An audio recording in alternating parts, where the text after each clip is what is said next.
Halo semuanya, selamat siang. Ketemu lagi dengan saya Hendrik. Topik yang lagi hot untuk akhir-akhir ini sebenarnya adalah Ferdian Paleka.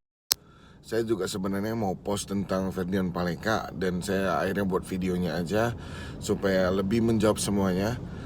Sebenarnya gua nggak mau cerita tentang kronologis lagi karena semua orang udah tahu dia ngeprank, dia nggak melecehkan, kemudian ya itulah melecehkan dan kemudian kabur menjadi DPO. Dia sempat kabur ke Palembang kalau nggak salah, ke Sumatera Selatan kalau nggak salah, kabur ketangkap di 8 Mei.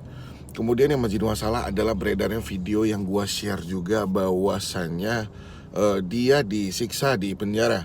Disiksa itu banyak caranya ya, dipukul juga disiksa sebenarnya. Dan kita melihat sendiri videonya. Saya juga bilang saya tidak setuju dengan pemukulan. Dan awalnya ini begitu beredar videonya, banyak yang menganggap ini adalah kerjaan dari oknum polisi ya. Ternyata tidak. Setelah dipelajarin, saya membaca berita, itu dilakukan oleh sesama napi.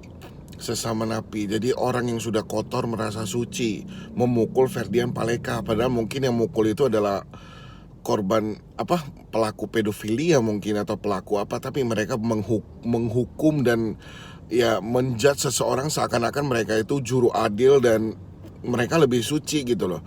Sebenarnya kalau ditarik lebih panjang, saya setuju kalau misalnya tindakan yang dilakukan oleh Ferdian Paleka itu kurang ajar, saya setuju.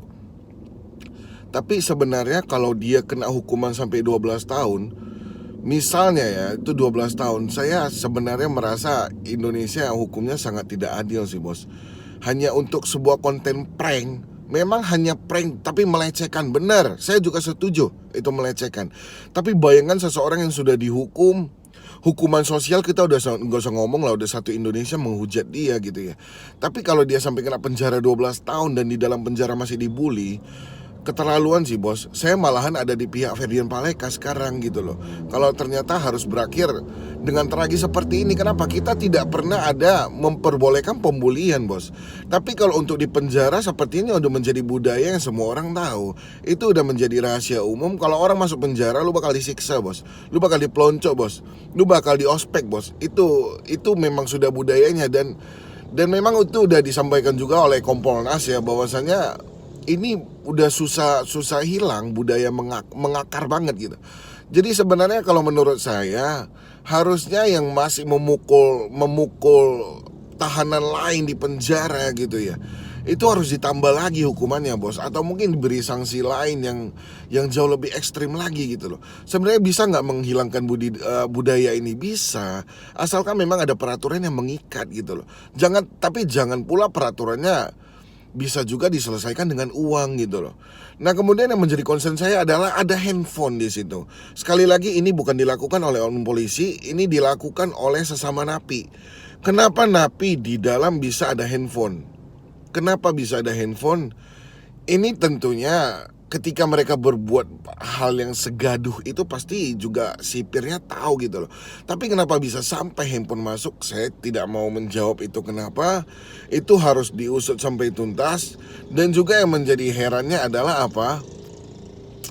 Eh dan ini masih tentang handphone bos, belum barang lain. Kalau dengan masuk handphone aja bisa masuk, bisa jadi narkoba juga masuk, bisa jadi. Kita tidak tahu apa yang bisa masuk gitu loh. Tapi dengan masuknya handphone itu berarti membuka celah untuk masuknya barang-barang lain gitu loh. Nah disinilah yang perlu menjadi concern juga ke Pak Pol ya. Ya kenapa bisa terjadi pelonco-pelonco itu? Walaupun itu udah budaya lama, tapi harus bisa diselesaikan dengan baik. Dan terlebih saya sekarang sebenarnya lebih kasihan ke Ferdian gitu loh. Ya saya akui dia kurang ajar, saya tidak bilang konten dia benar, tapi ya kalau untuk dengan yang dia terima seperti saat ini gitu ya, dibully di dalam penjara, disiksa, hanya pakai sempak dan kepalanya botak dimasukin ke tong sampah, seperti yang dilakukan juga ya tidak memanusiakan manusia gitu. Dan parahnya memang yang mukul dan yang menyiksa itu binatang bos. Mereka itu tahanan, mereka binatang anjir. Dan mereka itu seakan-akan lebih suci gitu loh dari Ferdian sehingga bisa menghakimi. Ini bangsat sih bos. Mudah-mudahan sih ya budaya seperti ini bisa hilang ya. Budaya seperti ini bisa hilang. Dan memang ya kalau memang mau buat tegas gitu loh. Apa barang yang nggak boleh masuk penjara ya udah nggak boleh gitu. Jangan ada yang boleh ada yang enggak. Semuanya tergantung ini lagi bos. Kita tahu sendirilah tahanan seperti mereka itu di dalam ada terjadi pemukulan-pemukulan seperti itu. Gimana dengan oknum koruptor? Dengan koruptor-koruptor yang udah ditangkap? Gimana dengan yang sudah pernah diliput dan dibongkar oleh mata Najwa, oleh si Najwa Shihab sendiri, oleh Kak Najwa ya? Mereka itu tinggal layaknya di apartemen, layaknya di hotel mewah, ada alat untuk treadmill, alat untuk olahraga, ya. Itu begitu lengkap. Satuin dong koruptor dengan mereka kalau berani gitu loh. Kalau memang mau hukum itu adil, tapi memang sekali lagi Indonesia itu hukumnya nggak adil, bos. Hukumnya Indonesia itu belum adil, bos. Kenapa ada penjara yang untuk koruptor? Satuin aja. Mau mengasih efek jera itu satuin ke manusia-manusia beringas dan bangsat seperti yang tadi, yang memukul orang seakan-akan lebih suci gitu loh. Ya, dan ini juga himbauan kepada teman-teman yang lain ya, karena dengan adanya kasus Ferdian ini memberikan satu hikmah juga untuk konten kreator dan youtuber-youtuber di luar.